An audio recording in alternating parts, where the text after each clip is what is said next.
Hello, everybody, and welcome to Sake Revolution. This is America's first sake podcast. I'm your host, John Puma from the Sake Notes, also administrator over at the Internet Sake Discord, and I also am in charge of Reddit's r/sake community.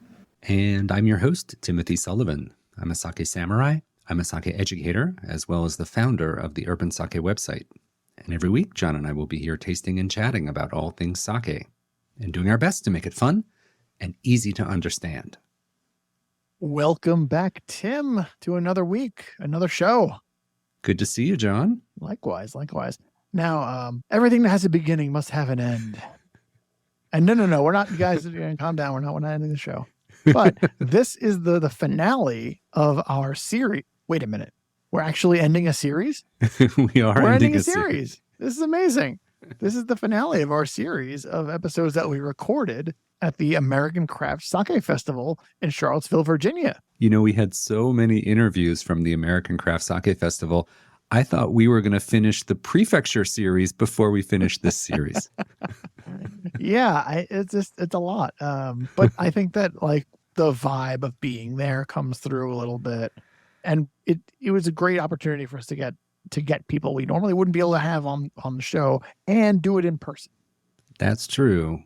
I think that recording in person does have its own vibe, and it's a great, I was thinking it's a great time capsule of that event.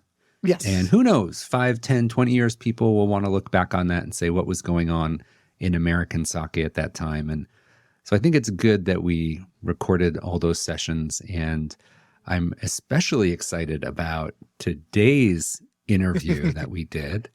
Yes. I want to say that our guest today is a frequent guest on our show, a friend of the show, Byron Stithem from Proper Sake. Yes, or you could say repeat offender. Repeat offender. Okay. I mean, it depends how you feel about the episodes it's been on, I guess. I think Byron's episodes are always a treat. Yes. And this was no exception.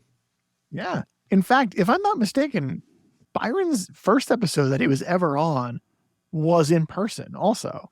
It was in person. And it was that one time we tried recording in your apartment. Yes, we tried recording at the Sullivan Studios on the Upper West Side. Actually, I think we tried recording in the Sullivan living room specifically. And it was good. It was nice. That was the first time I actually got to meet him. And when we tasted his sake on that episode, that was the first time I ever tasted his sake. That was a true live react. Yes, definitely was. This was a great interview with Byron because we got basically the next chapter in his story, right? Yeah. I feel like every time we have him on, we're seeing like a new phase in the development of Proper. Yeah. There were a few highlights for me. First of all, we got the update on Rice Vice, which is the bar that he announced on our show last time he was on. Mm-hmm. And it was still under construction and going to happen. And now it's like the coolest spot in Nashville. It's definitely up there. And if I'm not mistaken, has gotten some recognition, which I think is really cool. Yes, it got Esquire's hottest new bar in the United States. Something like that. Amazing. I've never been in Esquire. I don't know about you. No. I wouldn't mind if somebody offered me, hey, John, would you like to be an Esquire? I'd number one ask what the topic was. And assuming it wasn't at my, some humor at my expense, I'd be right there for it. That sounds like it would be fun. Yes. So Rice Vice, hottest new bar in the country. Amazing. And for the record, Timothy and I, despite our best efforts, and we say this like every time Byron's on the show, which again, not that infrequently, we still haven't made it down there. I know, but hashtag goals, right? Like that's coming up. We're gonna make it to Rice Vice. It's on the list. Yeah, definitely. And Byron also gave us an update on his brewing style, and he basically said he likes to make things hard for himself, so he loves Yamahai. Yes. Because why do things easy? Yeah. Well, this is the last of our episodes from the American Craft Sake Festival, John. So without further ado, maybe we should get right to it. What do you think? Let's do it. Here we are. Take it away, Byron Stithem. All right, John, we are reporting live again from the American Craft Sake Festival here in Charlottesville, Virginia. Mm-hmm, that's USA. right. Yes. Yes. And we are here for many episodes because it is a buzz with American sake brewers. And we could not leave today without having friend of the pod and wonderful U.S. sake brewer, Byron, with us again. Yes, From yes. Proper Sake. Yeah, hi Yes. guys. Hello. So we realized that we had actually had Brandon Dunn on 3 times. So while you're here, we needed to make sure that we got you on here so you can also have been on our show 3 times, tying the record. And then you guys can fight to see who could be in a 4th. Yeah, I will take him to the mats on this one. Consider it done. Yeah. So I think the last time we spoke to you was during our 100th episode, and you were kind of getting geared up to open up a bar. Yeah. So what happened with that? Any listeners that may have missed that episode, go back and listen. But Yeah, number 1, go back and listen. But number 2, this is what's been happening. we have since opened a sake bar in Nashville, Tennessee, and we've been working real hard to trick people into drinking sake through hook or crook, any method necessary. So this bar is certainly a haven for sakes, both of American and Japanese descent. We also do a bunch of different highballs, all very sake related. And then we also do a bunch of beers. A lot of them have koji in them. And it's been pretty well received. So we actually just had our 1-year anniversary. That's Nice. awesome. And the name of this bar is Rice Vice. That's right. Yes. And if will I'm say not that- mistaken, it was divulged on this show. Yes. We get a couple of firsts on this show every now and again, and I stand by my original statement that Rice Vice is a great friggin' name. Yes. And I love that's the name of the place. And do people comment on that? They come in like this place is a great name. I do get a lot of thanks for naming it that. I might even like sake now, but the name, it's wonderful. The name makes it. Yeah. The name makes it happen. All right. So, what is your reaction that you've gotten in your new location? You expanded your brewery and you opened the tasting room. What has the reaction been, and what is your most popular sake that you're selling and making there now? Yeah, it's been surprisingly well received. I always Good. assume the worst on my end, of course. But we recently received the accolades of one of Esquire Magazine's best new bars, or just best bars in America. Awesome. That's Um, crazy. That is yeah. amazing. Congratulations. Yeah. Thank you so much. And another sake bar called Koji Club, which some of you may be familiar with, also made the list. So I attribute this to a ever-growing tidal wave of sake bars, breweries, you name it. I Yeah. think things are rising. That's awesome. Yeah. I would never have thought a sake bar would have made a list like that, let alone 2 of them. That's crazy. That's right. It's mind-boggling, but it goes to show you sake is the best beverage, and people are starting to finally acknowledge that. Yes. And of the sakes you have in your tap room, what style or which sake is the most popular with your customers right now in Nashville? It's hard to say. If you look at the data, if you look at the numbers, Mm-hmm. and adjust for the fact that I try and sell Diplomat pretty heavily, Mm-hmm. price-wise, it's relatively even. You have some real Yamahai heads. You have some real Ginjo-ka heads. People are coming from all over the spectrum here, and I'm consistently surprised at how interested people are in kind of esoteric, atypical sakes. That said, we also sell a lot of really beautiful Japanese sakes that I think John Puma would approve of, and people love those too. Oh, well, that's good. So you sell your own brews, but you also sell imported sake. Is that right? Mm-hmm. Oh, wow. Yeah. Now, we talked a lot about Yamahai on your last visit to our show. Are you still making exclusively Yamahai? Primarily, Yeah. that's occasionally great. we'll do a brew test where we need to expedite the process, but pretty much everything is Yamahai or Kimoto. Mm-hmm. Majority Yamahai, but at this point, it's become such a comfort zone for me from a production standpoint. And obviously, I'm more favorable to that style of sake, but I find that trying to continue to move the envelope in that regard is very interesting. And I haven't reached the end of that thread, so I keep pulling. Well, it's interesting because Yamahai is not an easy way to make sake, but you're saying it's your comfort zone. Can you Yeah. talk a little about that? He thrives on adversity. It thrives on adversity. It's true. It's true. The harder and dumber it seems to be, that's kind of my world. That's where I live. Yamahai, yes, harder to make, but it's been so long since I've made true Sokujo that I think I've kind of forgotten, honestly. So if you were to go and try to make sokujo right now, you'd be like, wait a minute, how does this go again? What is it? What's that ingredient I put in here? Where do I get it? Nice. And so when you changed like your facility situation, did that have an impact on the sake? Since you do like to play around with the more interesting side of the yeast spectrum.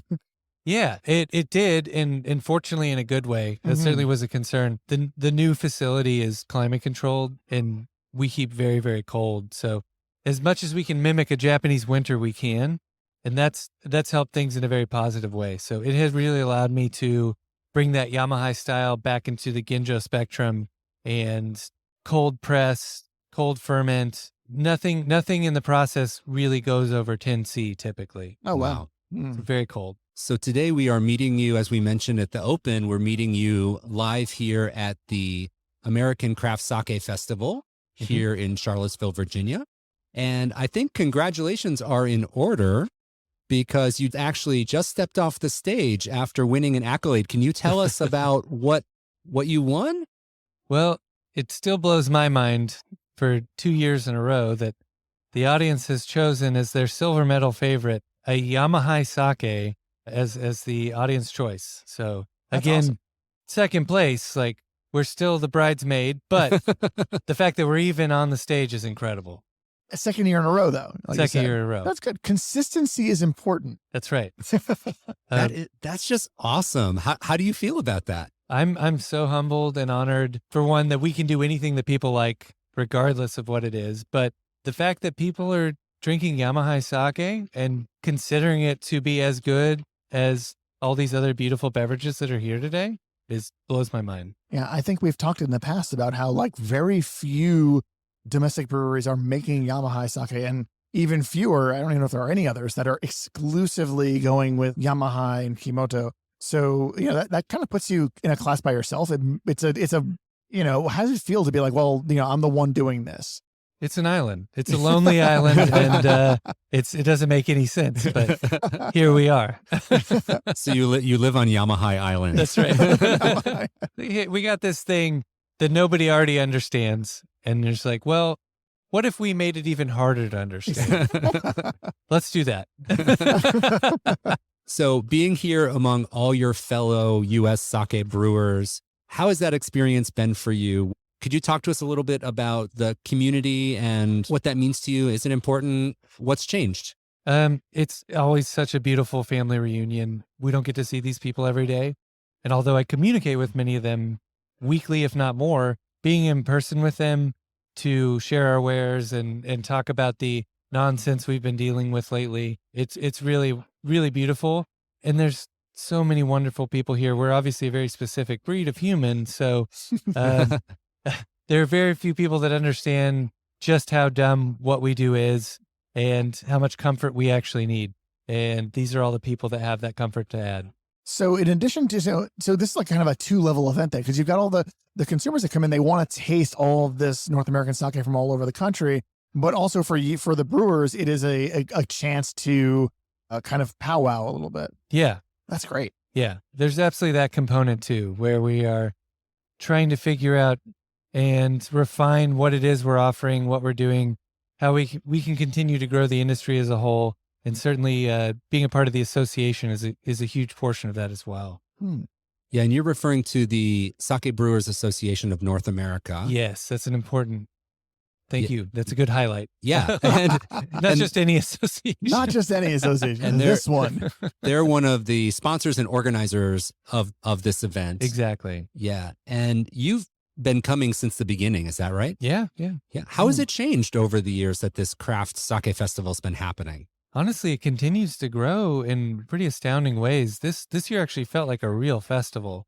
In previous years, it felt like us just getting together to drink, really. But this year, there were incredible sponsors. We have a live podcast being recorded. I heard about that.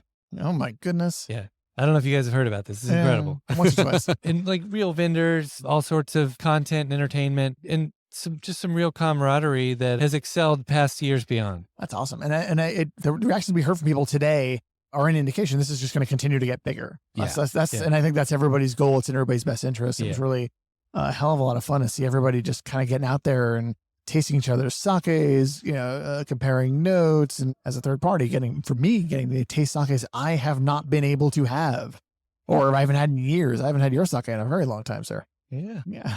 Yeah. Well, that's part of the reason that John and I wanted to come out and be here is because the networking, meeting people face to face.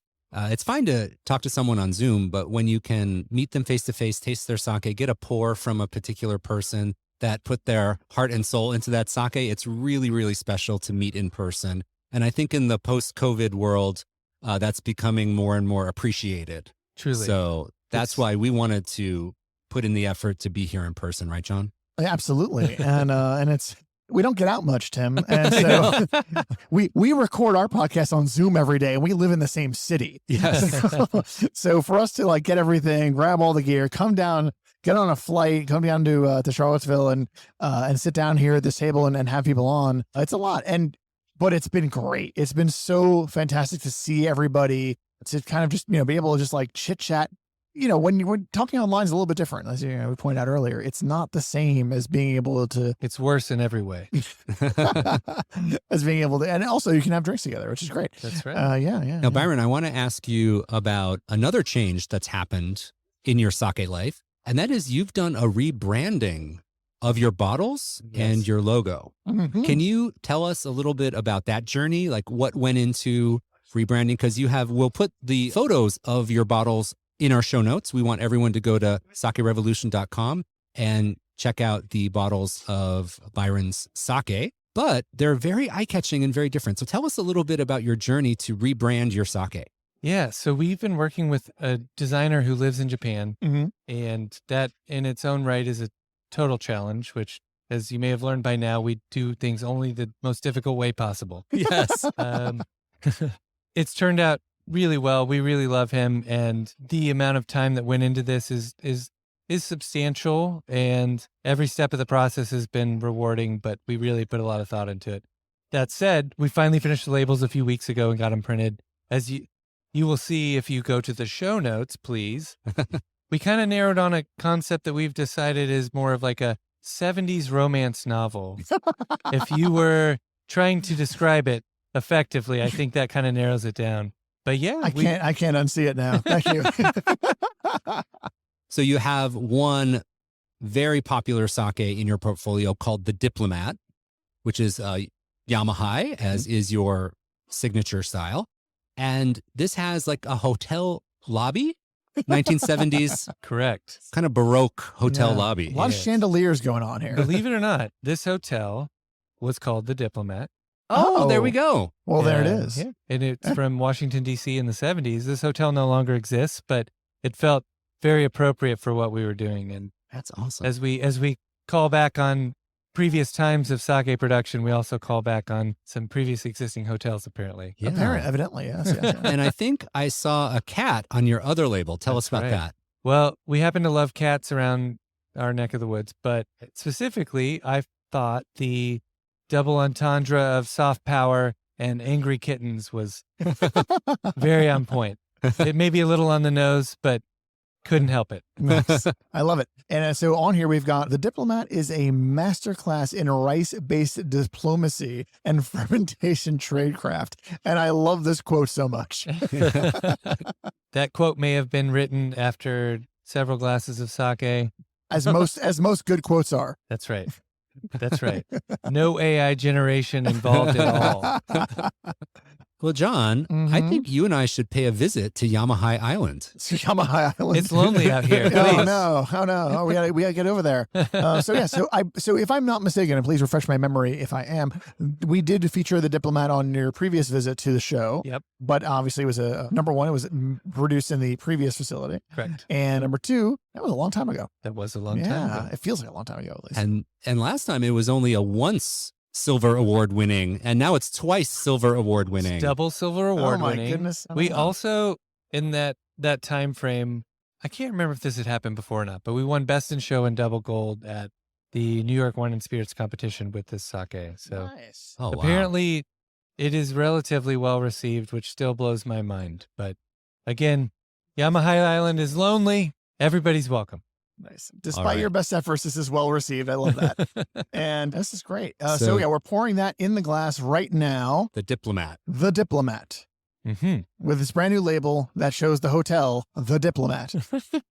Yeah. That is now closed. That is no longer in existence, but Yeah. apparently in the 1970s was a thing. Yeah. Hopefully this is not a sign of things to come, but Now, can you give us some of the stats for this? Like which rice are you using? How much is it milled? What the alcohol level is? yes. So this has changed slightly since we were last here, but Mhm. it's a 55% mill rate.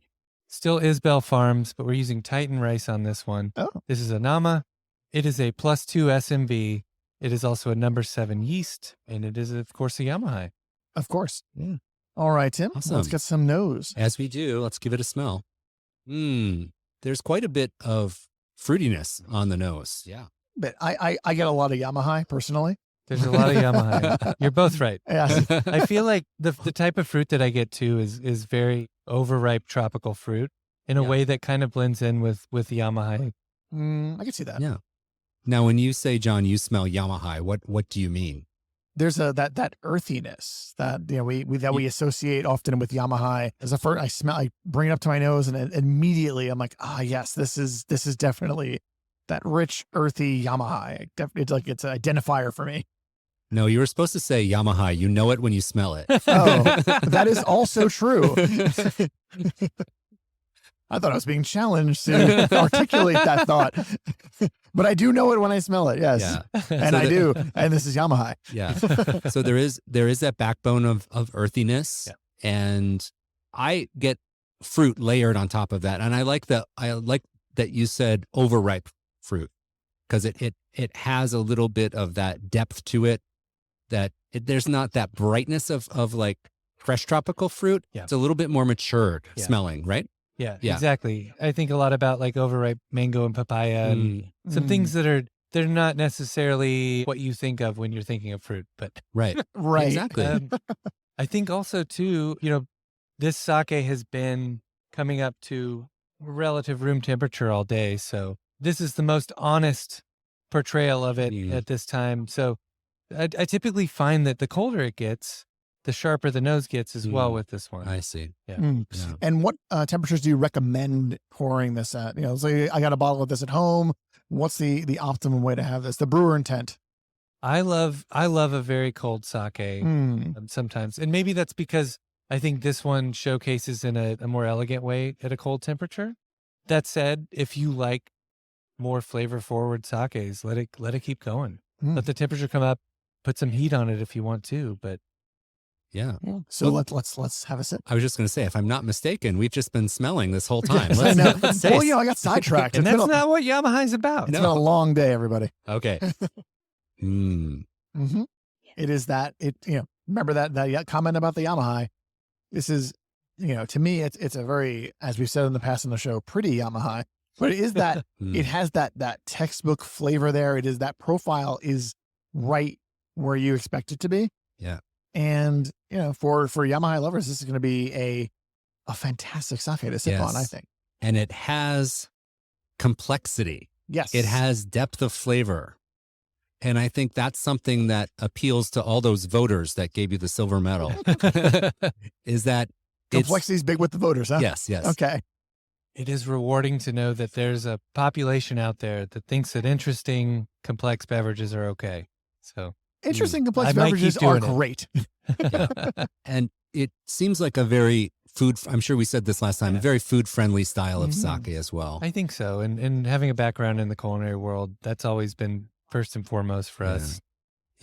Just getting people to drink sake with every food and beverage combo that they can think of. Now at Rice Vice, what foods are you serving in your tap room with this particular Diplomat sake? That's also a timely question because we've been doing a lot of interesting pop-ups. We've had pop-ups with cuisine from all over the world for sure, a lot of pizza, a lot of American stuff as well, but we are about to launch a new food program where we're working with a local chef who's very driven by koji fermentations and use of sake byproduct and all the interesting things that kind of tie this whole project together. That's awesome. So I know we said last time you were on the show that we have to come down to Rice Vice and see you in person. And now I'm going to... We've been very bad at that. I'm going to make that same promise right now. And I'm going to hold you guys to it this time. We're gonna double down. Enough's enough. Double down. And I think one last thing on the food pairing question is, so with the Diplomat, what is your dream food pairing? I think anything that's grilled is really wonderful with Yamahai sake. And specifically with this one, it can be a lighter grilled dish, perhaps vegetables, but anything that has that Maillard reaction, that caramelization, I think pairs famously with this. So we do have a large yakitori grill at the shop, and we get people who don't normally cook on those to come and do it all the time. And I think that's really fun. Yeah. Nice. That sounds great. Now, we've talked about this sake chilled and room temperature. Mm-hmm. How is this when it's warmed up? I think it's very good. And I'm not just saying that, but it's part of the reason that I'm so drawn to this as a style of sake is I think it's relatively indestructible, as our friend Philip Harper might say. And I think it's really versatile across the spectrum of temperatures. And it's really interesting because I think there's something for everyone in there. And again, when it's super chilled, I think it's very crisp. I think it resembles a lot of more refined sakes in a more interesting way. But as it continues to heat up, I think you find something along the way for everyone. I love that kind of versatility in a sake. That's a real selling point for sake in Japan. And I think as more and more people get into sake in the US, they're going to appreciate that variation in temperature more. Yeah, truly. It's going to take some time, but I think it's going to get there. Yeah, I think. It's been so great to have you on the show. For those listeners who have not listened to your previous episode yet, can you please let us know how people can get in touch with you and learn more about your sakes?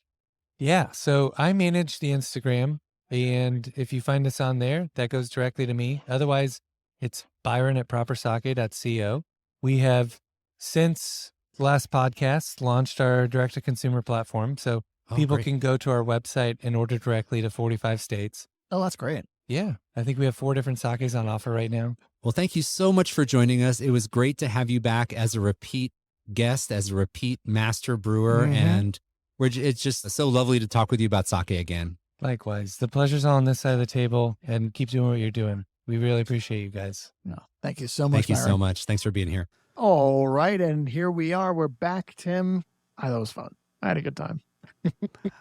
I had a great time. And like I said before, it was so good to get this update from Byron, who is such a cool, nice guy, and get the update on his sakes, to taste the Diplomat with him, and also to get an update on Rice Vice, the coolest bar in Nashville. So all super duper exciting. And I do want to take a moment before we sign off here, John, and thank Byron Stithem again so much for taking the time to come on the show, give us an update. So we're just really happy to have him on again. And I want to do a final shout out to the American Craft Sake Festival 2023. Thank you to the Sake Brewers Association of North America and to North American Sake Brewery, who hosted the event in their front yard. It was a great series of episodes, and we're so happy to have a record of the day that we spent at the American Craft Sake Festival. And the last thing I have to say on this topic, John, is here's to next year. What do you think about that? Here's to next year. I have to say, just like independent of everything else that you had just said, I just had a great time. Like, it was so much fun just being there. It was just fun. Good. I did too. Okay, so we have to plan our next field trip. Yes, we do. Yes, we do.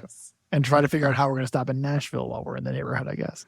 All right. Well, thank you, John, for a great series from the American Craft Sake Festival. And I want to thank our listeners as well. Thank you so much for tuning in. We hope you enjoyed this series, and we hope you're enjoying Sake Revolution. If you'd like to show your support for our podcast, the best way to support us is to join us as a patron. Visit patreon.com/sakerevolution to learn more. And if you want to know a little bit more about Timothy and I, we're out there on social media. I am at John Puma NYC on a few platforms. There's also at the Sake Notes, which is something that is just John and Michelle's Sake Adventures. And Timothy, where can people find you?